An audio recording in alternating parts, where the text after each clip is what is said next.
the rugged hills of Davis, Oklahoma, and the legendary Crossbar Ranch. Today, the toughest drivers on the planet face off, where the terrain is unforgiving and only the strongest will survive. From high-speed dirt straights to axle-snapping rock climbs, Crossbar will test every ounce of horsepower, suspension, and sheer willpower these racers bring to the line. This isn't just a race, it's a battle between man, machine, and the Oklahoma wild. So buckle up, hold on, and get ready, because the Kings of Grit are at Crossbar Ranch.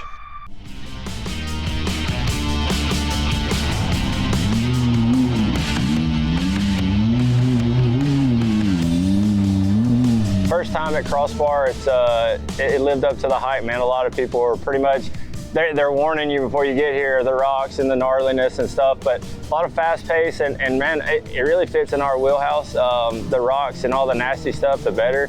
I think it kind of separates your top drivers and some of those guys that are pretenders or contenders, you know. So it's nasty. We made it through, and you know, a little bit of water, a little bit of rocks, but it was a lot of fun. So looking forward to the race. It's gonna be good.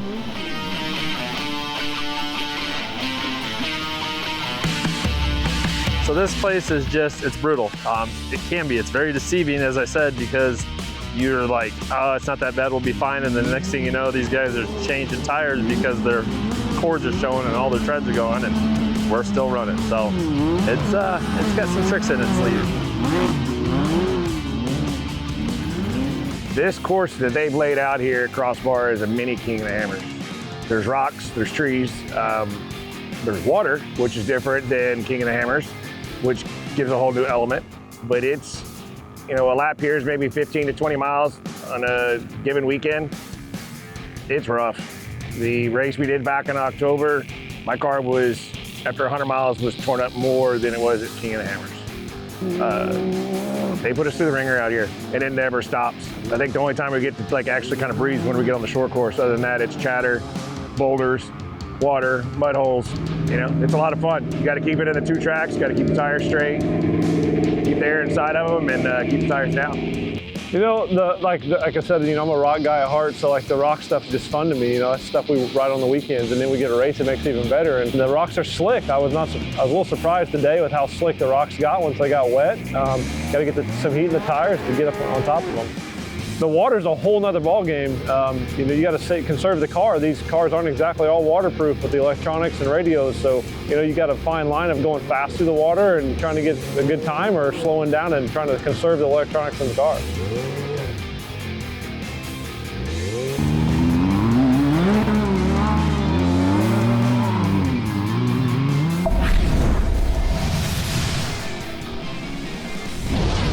At every Ultra4 race, there is a qualifying round for all classes on a shortened part of the race course. This will determine the starting order for the main races.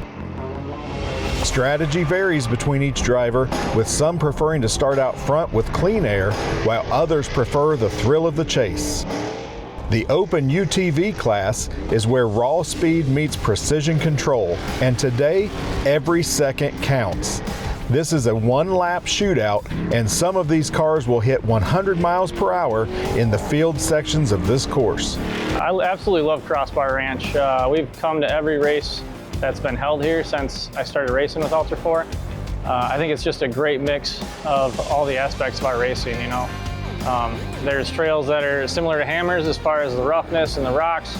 There's some crazy fun open prairie sections where you can haul the mail. And then there's tight woods and plenty of off camber, little gotchas. So I mean, it really encompasses everything that Ultra4 is about, and it's an awesome track. I think one advantage that I bring to the table is being able to raise the intensity, but also not let it get me too flustered. So when qualifying comes around, I can lay down a heater, and having that ability to do a sprint, and then being able to turn that off and turn that back on in a race situation, I think that's a good thing, because if your pit's letting you know that, hey, you got to make up 30 seconds, okay, it's winding down towards the end of the race, I can put the hammer down and go. I think that's a skill that some people may lack, and so I like to use that to my advantage if I can. There's a fine line between wadding the car up and holding it together for the end of the race. these courses that we run, King of the Hammers, Crossbar, and all these races that we go to are not, they're nasty races, and it's a race of attrition. So there's that fine line of trying to be fast and finish the race. You know, you can put down a heater, but if you're breaking your car, blowing tires, stuff like that, you're not getting there. And that was one thing I had to learn, that you got to sometimes back it down to make it to the finish line. So the big difference between Ultra4 and other types of off-road sport is Ultra4 is the roughest terrain. We're looking for, it's unlimited four-wheel drive. We're not looking for a short course that's ironed and grooved out, and guys complain about too big of holes. We race through the holes. You don't complain about them, you figure out how to navigate them and race. Same thing with rock bouncing. It's very short, you only last a minute. You only have to run for a minute, so it's not real long. This is an hour and a half race of the violence of rock bouncing and the meticulous pinpoint driving a short course, of you know, setting turns up and being very particular how you enter and exit turns, taking care of the car, not cutting down tires. A lot of methodical driving goes into it, as well as being aggressive.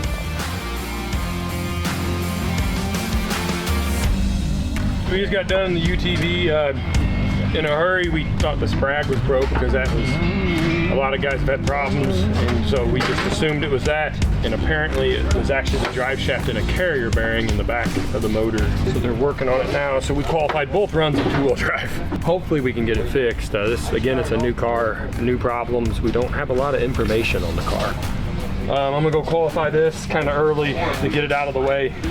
That way it's qualified and I can get back and get to helping them guys on that car and try to get it together so we can race it this afternoon. We got lucky enough, Mr. Anderson, he has a spare car, a pre-runner car here, so we're stealing parts off of it so we can race. That's kind of cool with our sport is guys want to beat you on the track, man. They don't want to beat you in the pit. So pretty neat to have competition like this. So I own and operate all the cars. Obviously I have sponsors and help people to help, but we don't win, we don't get paid. It's that simple. So this is my job, this is what I do for a living. So for me, it's I'm here to win. I'll wreck anybody that's in my way or run them over, whatever I gotta do to get there, I'll get there.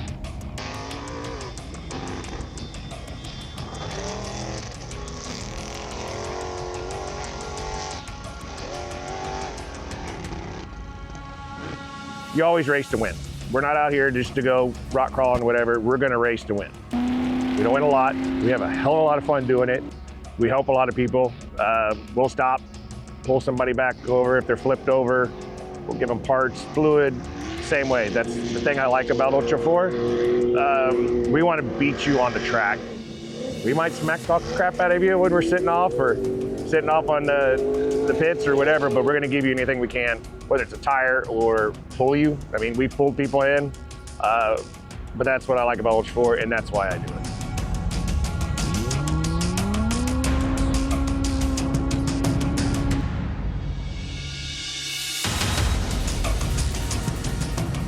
It's tough. I mean, it's not only tough on the car to find a company to build you a good car, good mechanic to set it up for these races, but it's tough on your body, tough on your mind. Obviously, failures in the car when it's something simple, it just breaks your heart. I mean, so it's always I can go more, I can go a little faster, we can build it a little bigger, we can see how far we can take this thing. Did qualifying this morning, went pretty smooth, had a little hiccup, was a little confused with the course, thought we were staying on a short course, ended up out on the trail, wanted to make sure where I was at, but don't think we did too bad, probably middle of the road. We'll catch them on the race course though. We're running it in reverse this year. It's different, it's a mind game. So we're used to everything else going this way, now we're going this way. And the last jump had a kicker, they shaved it. So I decided to scrub it and keep the wheels on the ground, let the car pivot, and it pivoted pretty dang hard, and I cut across all the grass. Shortcut, but it worked. Nick Anderson turned in the fastest qualifying time by nearly 6 seconds over Cody Willenborg, followed by Robert Leibel and Jay Shaw. It was Dustin Robbins inching out Nick Anderson to take the #1 position. Paul Wolff was third in two-wheel drive and Jay Shaw finished fourth. It was Philip McGilton making the fastest qualifying lap, and he'll sit in the pole position, followed by Cole Clark in second, Chris Branton and Paul Wolff in fourth in car number 1018.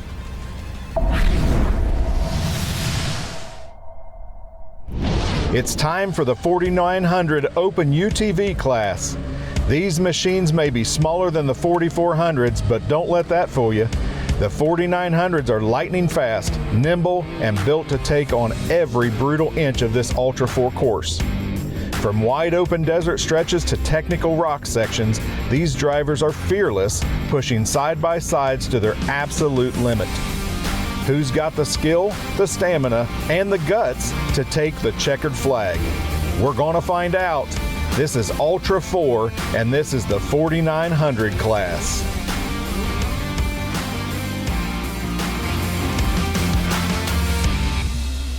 There's guys you don't even know that are willing to tear their car apart to get you parts to get you running. Every other sport of racing that we've done, it's cutthroat, like, I ain't helping you out, you're here to race me, and if you beat me, blah, blah, blah. But this, shirt off your back if you need it. We raced out here at Crossbar last year in the 4900 class for our first time, and we qualified great, qualified second in class, and then took the start line, and about halfway through the race, we started having suspension issues. You know, the bolts had backed out, and we had just passed the pits, so there was obviously no turning around on a race course. So we thought we could take it on to the finish line, but it just got worse and worse and worse to where we really almost couldn't even drive the car. So the next time we come around to the pits, we pulled in, tried to fix it before the race ended, and just unfortunately ran out of time and didn't finish. So we got a DNF last year, but we're back for redemption this year. I'm Nathan Anderson. I own Anderson Racing. My son Nick Anderson is the driver. Co-driver is Anthony Denny. We've been in racing for a little over a year full time. We go to every race looking to win. We don't go looking to just finish. Nathan Anderson started the UTV Open race in the pole position, but would be passed early in the race by Cody Willenborg. His race would be cut short midway through his final lap when he lost the passenger front shock, A-arm, and axle, rendering his car completely immobile. We lost the whole front end of the car. And getting an update from my buddy Nick Anderson. He is out, broken A-arm and a shock. And I just texted him back to see if he's going to make the next race, because that seems like a pretty good feat. We'll see what he's got to say. But Nick Anderson is out of the race. He had a great race going until he didn't. I have a deep racing background. I started racing dirt bikes at a young age, and my family actually all drag races. So I grew up kind of racing and at the racetrack, but drag racing is kind of boring. You just go in a straight line, you race for like 4 or 5 seconds. So, you know, you travel all the way across the world, get to a racetrack, you race for 5 seconds, you lose, you go home, you know. UTV racing, you can be the best guy or the worst guy out there. You get to race the same amount of time as the guys winning or the guys losing, and that's what kind of makes it super, you know, super interesting to me. And it's safe. I mean, you can get hurt doing this, but roll cage, the good safety equipment we have these days, it's a very safe way to go, so you can still go to work on Monday. You know, rocks is what we do or did on the weekends for fun, and it really crosses over, you know, in a race atmosphere. So for sure the rocks. And the second thing I would say is being able to drive fast in the dust. You know, you can't be afraid to slow down when it gets dusty, and a lot of guys do. And you got to drive blind sometimes to really get a feel for where the track is, and make good notes. That's another big one. You've got to make good notes. You've got to pre-run. You've got to have good notes going into these races. I've always had a very different race strategy than I do now. I used to always just be the guy I want to go out and put a real solid run in and finish, and do my whole season that way. And I was content with top 5. But in the last, I'm going to say the last half a dozen races, we've been placing better and better. And anymore, I know we can run up there with the big boys in the front, and we're going to go out there and do it. Cody Willenborg. After starting the race in second position, Cody would pass for the lead very early in the open race. But the glory of leading the race would be short-lived after catching a flat tire in the first lap. Cody had to stop in the pit. Midway through the second lap, he suffered a broken front shock that would take him out of contention and end his race early. After breaking a drive shaft in open qualifying, Paul and crew would be forced to perform a quick turnaround repair in the pits after qualifying third in UTV modified in only 2-wheel drive. Unfortunately, they missed their starting time and had to start dead last in the open race. But it wasn't long before Paul had picked off the majority of the race field and was knocking on the back door of Jay Shaw, the physical race leader. I think it's a lot of fun to come out here and compete at a high level. The drivers that show up, everybody that brings that sport together. It's a lot of fun. This sport's different from an aspect that everybody enjoys doing it to an extent where it's a hobby, but we're extremely competitive hobby. And it's really special to be able to come out here and race.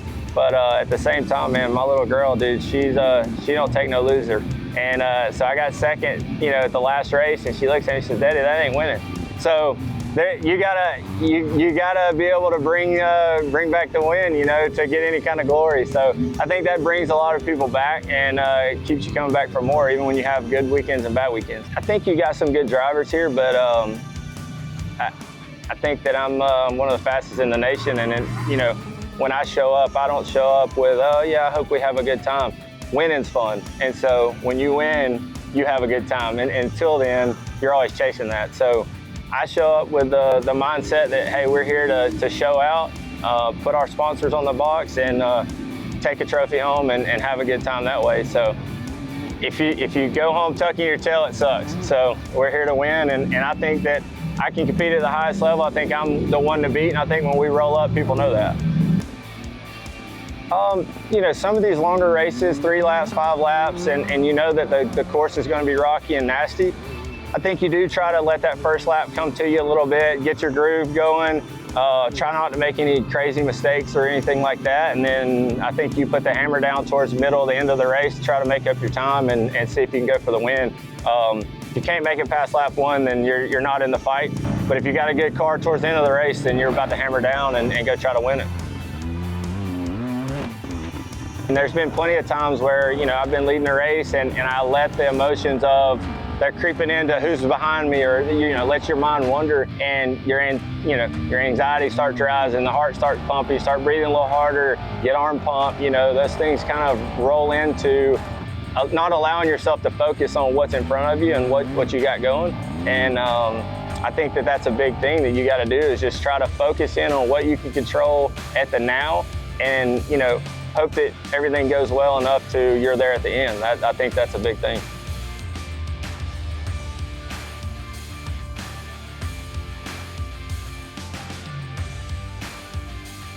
Jay Shaw would battle Paul for the majority of the race, but would experience mechanical issues towards the end of the race that would cause his car to go into limp mode for the remainder of the race, ending his race in 3rd place.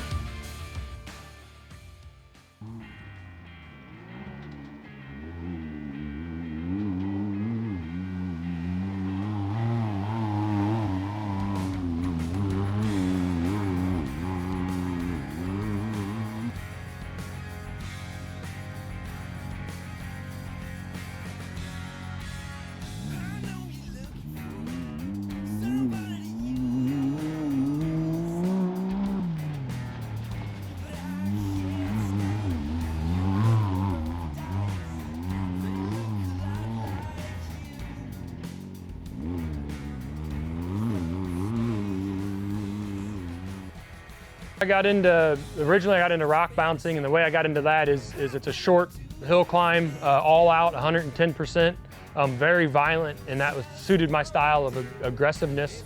I realized that Ultra4 was another test of that same thing. It rewarded you being extremely aggressive, but if you were too aggressive, the car broke and you were out of the race. So you learn to walk that fine line. The slogan in the trailer is "Don't unload it if you don't plan on winning." So that's pretty much sums up the whole racing.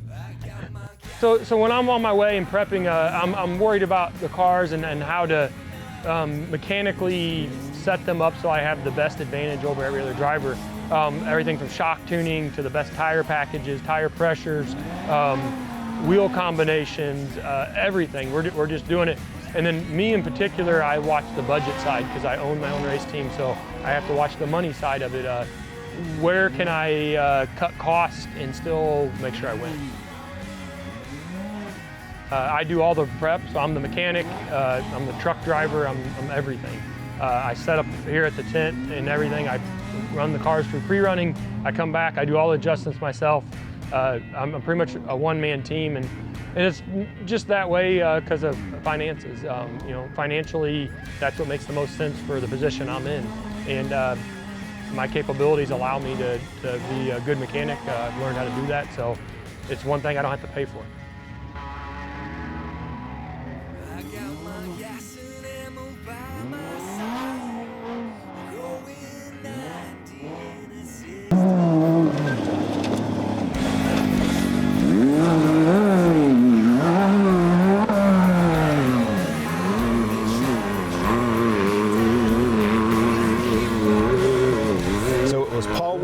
Starting dead last, passing everyone for the race lead and the win.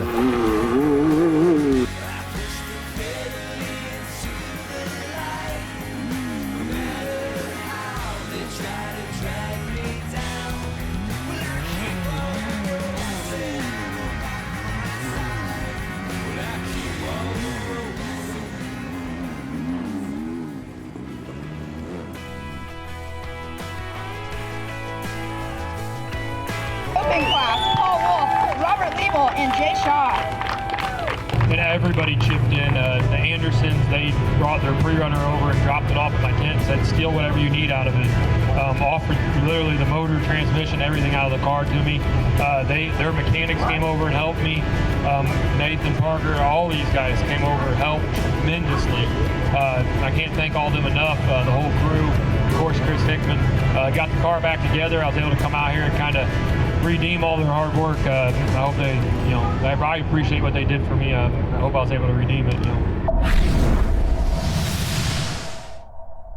Up next, race fans, it's the 4900 UTV modified class.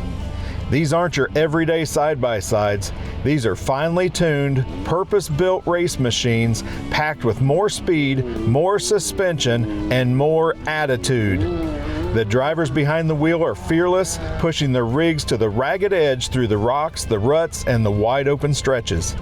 The modified class is where innovation meets adrenaline and where the balance of power and precision decides the winner.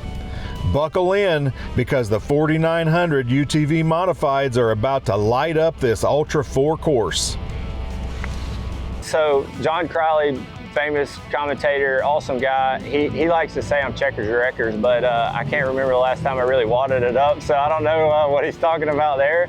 I think that being able to raise the intensity and going fast, I think people can misconceive that, you know, you're a wild man.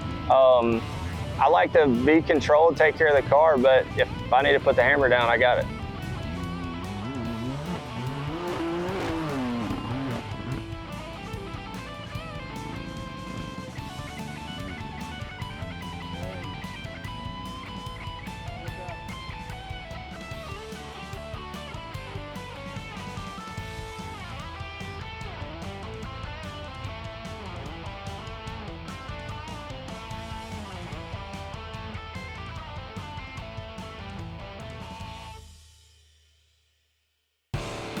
Long day. We ran the open class this morning, and you know, we got a podium there.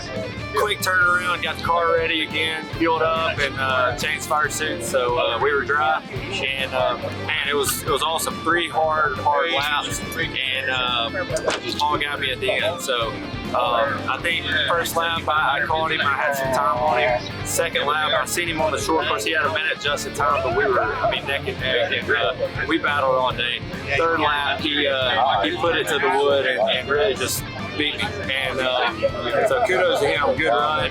The course is awesome, man. This was a lot of fun out here, and yeah, look to do it again, man. I hope me and him can battle all year.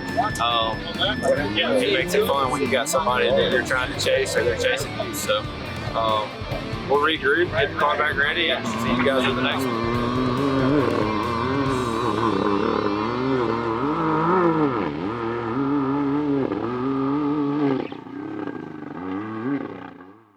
Cars struggle to climb the obstacle known as screen door. As the race progresses, the optimal race line changes due to competitors dragging water up the hill and digging it out. After failing to climb on the first try, some drivers' mindset for the rest of the lap changes, and they may try to push harder to make up what they felt was lost time. Nick Anderson was able to get the car repaired, but would only make it a few miles in before they were out of the race for good. It's like at King of Hammers. We had a few problems, some flats, different things, broken axle or two, and Nick gets frustrated. And I just holler at him on the radio and tell him, son, calm down, just keep going, and we pushed all the way to the last 12 miles. He broke the winch rope 5 times, and I was hollering at him on the radio, couldn't get him on the radio. He'd finally backed up and stopped, and I got him on the cell phone. He goes, Dad, I just really don't know what to do. He goes, he said, I think we're done. He goes, I've tried to climb the rock face there. I don't know exactly what the hill it is, but he ended up breaking another axle. And I said, well, son, if that's all you can do, that's all you can do. And that also frustrates him when he bends stuff or tires stuff up, but that's all part of racing. I have to tell him, it's okay, we're gonna break things. That's the only way we can learn. Matt Wilson ran a good race, moving from 9th place off the start to 6th on course before he lost fuel pumps in his car, ending his race. I started my racing career in 2016. A group of friends got me out to Hammers, and it just bit me. I've been racing ever since. Win, lose, or draw, you just think you can do better next time. It's tough. I mean, it's not only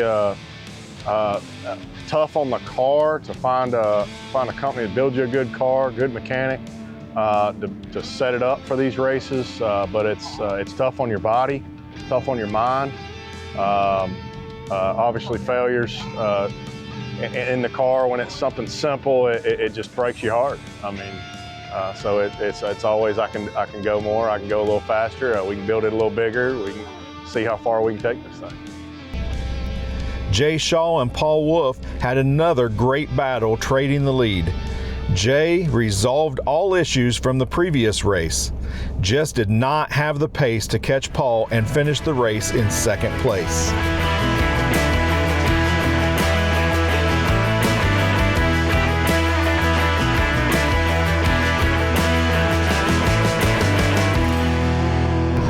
It's a lot of fun, man. I mean, this guy, he's on it. We actually fought him a little harder this race than the first race. I think we were ahead going into the 3rd lap, and he put the freaking hammer down. And I guess I got to get back in the gym. So really, my wife does a ton. She takes care of the kids. I do everything from working out at the gym to working on the cars to driving, being here. She's always behind the scenes supporting me and taking care of our kids. So that's a huge thing. Without her, there's no way I could do this. And of course, everybody that chips in and helps, all the companies, Nitto Tire, Raceline Wheels, CA Tech, and then also, Hickman, everybody that chips in and does it. And then it always helps to have, good racers like Jay and all these guys show up and push, our goal is to get faster. And you got guys like him running you down. He forces you to go find another gear and find a little more speed everywhere on the track. So that's what we had to do today to beat him, and hopefully I can keep him in that 2nd spot. Well, once again, congratulations, Paul Wolff, up here in the #1 spot. You have another race tomorrow. Did this mentally prepare you for tomorrow's race? Because now you know that track so well by having 2 races today. Yeah, it definitely does, but the big 4400 cars with 40-inch tires, they tend to tear it up, so you have to be able to evolve as the track evolves. So as line change, you have to be able to change your lines also as you're racing. So you can't just pick the same line and then run it. You have to read the terrain the whole time you're driving. Well, good luck on tomorrow's race, but once again, congratulations, because right now it's all about the 4900 class, and here you are, 1st place in both of them. Congratulations. Thank you. All right, let's give it up for Paul Wolff in that #1 spot.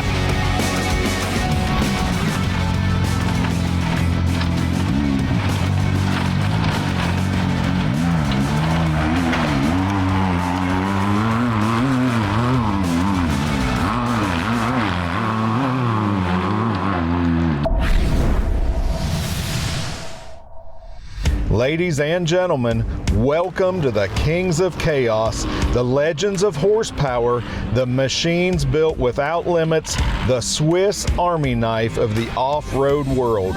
This is the Ultra4 Racing 4400 class, the unlimited class where anything goes. These drivers strap into purpose-built monsters packing massive horsepower, four-wheel drive, and suspension travel that eats boulders for breakfast. From high-speed desert sprints to brutal rock climbs, the 4400 class is the ultimate test of man, machine, and pure determination. No rules on engines, no rules on tires, just raw speed, insane durability, and the fearless drivers pushing the edge of control. This is where champions are made and legends are born. After changing on O2 sensor between qualifying and the race, Paul Wolff battled Phil McGilton on a great first lap. So in Ultra4 racing, we race through everything. So if it rains, we still race. If it's muddy, we still race. We don't stop racing for nothing. We race through all of it, all the time.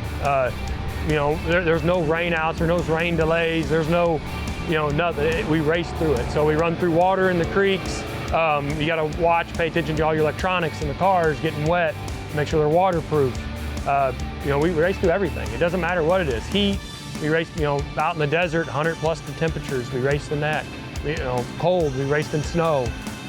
We raced through all of it. It's Ultra4. You better be ready for everything. Yeah, so here, when we overtake cars in front of us, the rule of thumb is you honk the horn. If they don't move, you bump them. If they don't move, then you can wreck them. That's legal in the rules. Most of us skip the horn part because a lot of guys go, I didn't hear it, you hear all this stuff. So my theory is you just hit them. Hit them, they don't get out of your way, you put them in the wall or wreck them, shove them through a corner, shove them in a tree, whatever you gotta do. Get around them, go. I don't have time to mess around. I give you a warning bump, get the hit, get out of my way.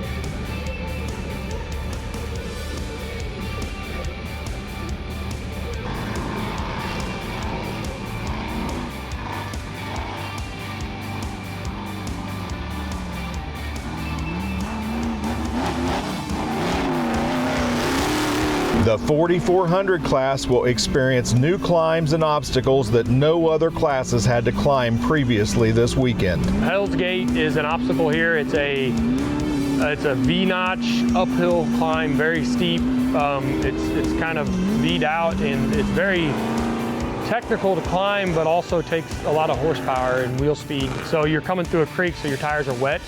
And when you enter into it, if you try to straddle the V-notch, which is the common sense thing to do, keep the car level and just climb straight up it, most of the time you don't have traction because the edges of the tires are pulling. You don't have the full contact patch of the tire. When you get into it on an angle, you run the risk of rolling the car over upside down and sliding back down on the roof. But that's the way you get the best traction. So it's a driver's game of how far can I tilt the car over to get the traction without flopping the car.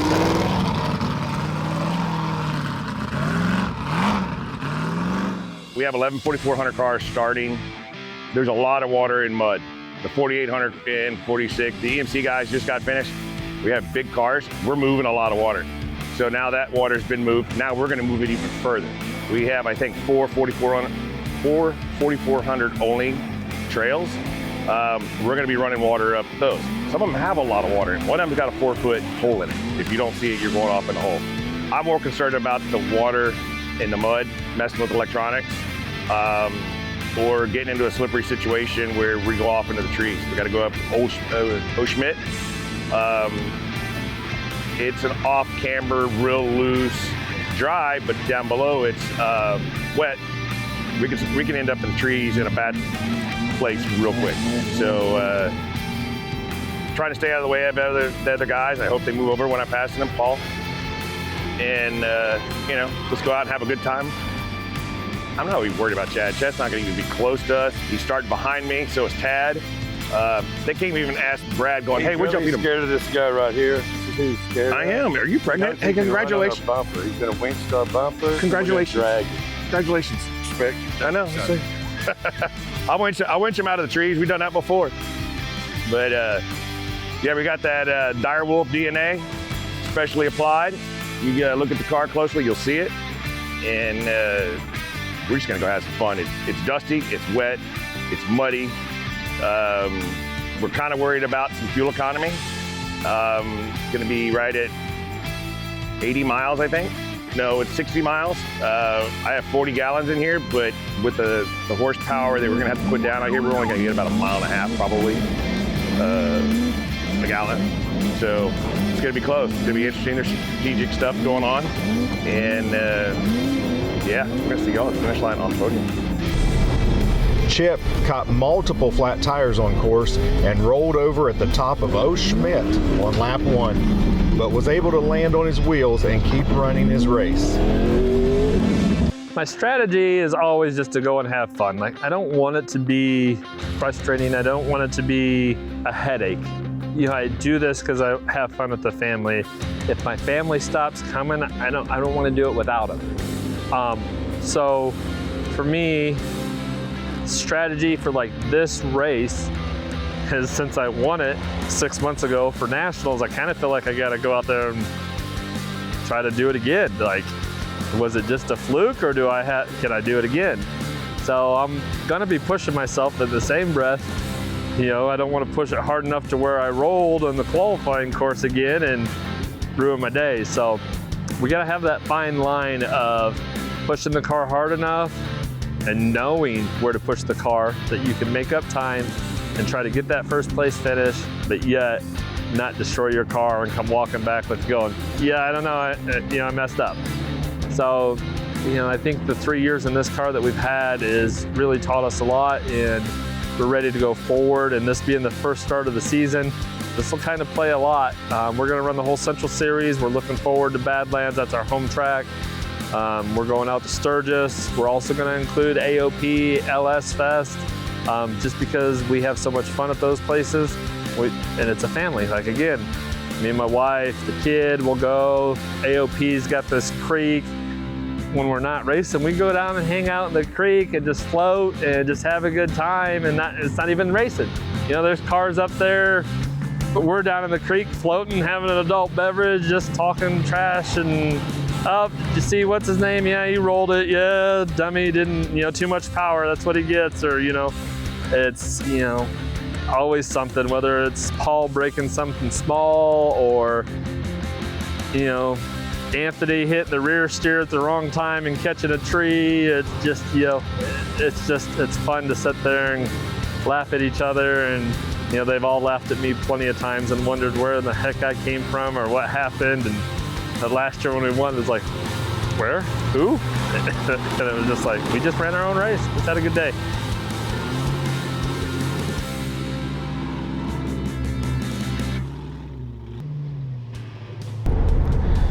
Paul battles Chad Hunt until Chad lost his driver's side rear tire and wheel just a mile from the finish. Chad finished 4th on the course.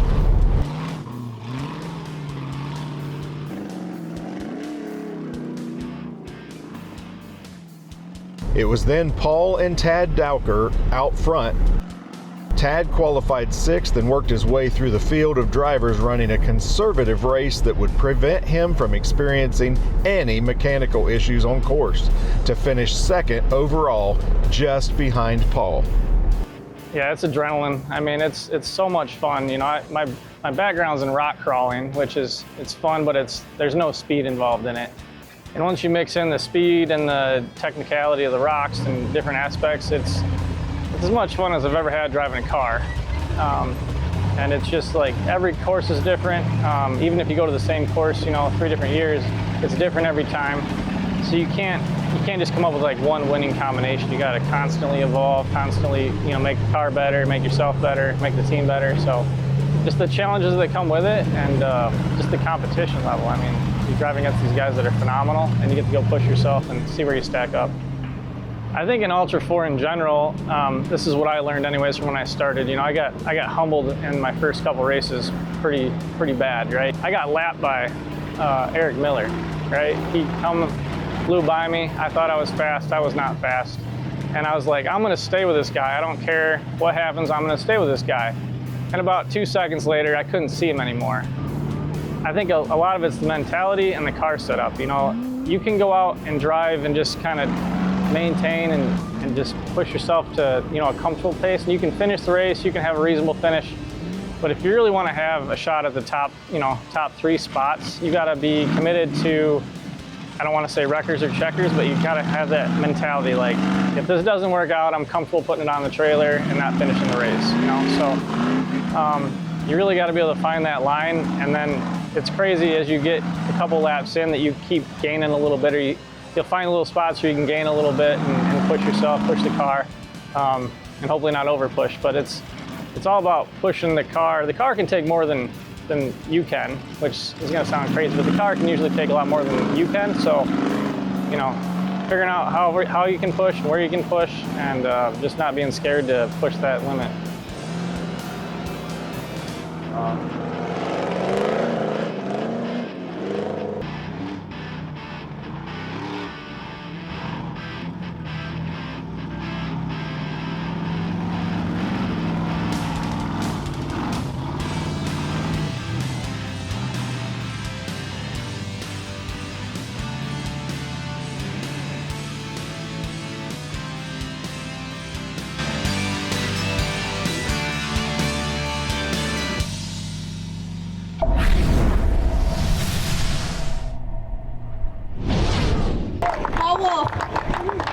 This is your spot this weekend. Yep. Like I said, I'm just happy to redeem ourselves from Nationals. Felt like we had a really good car, really good crew at Nationals, and I let them down, throw the car up. But on a side note, I really got to thank Chip. There was a tree out there right before Rock Face. He kept getting in my way, and I'm glad he took it out because I was having a hard time getting around that one. Did he really take it out? Yeah, he really took it out. He took out like a 6-inch tree. I don't know what the front of his car looks like, but the tree's on the ground. All right, let's give it up for Paul Wolff in that #1 spot out here in the 4,400 class. Chad Dowger and Chris Branton, and also Paul Wolff, you also are getting a national championship.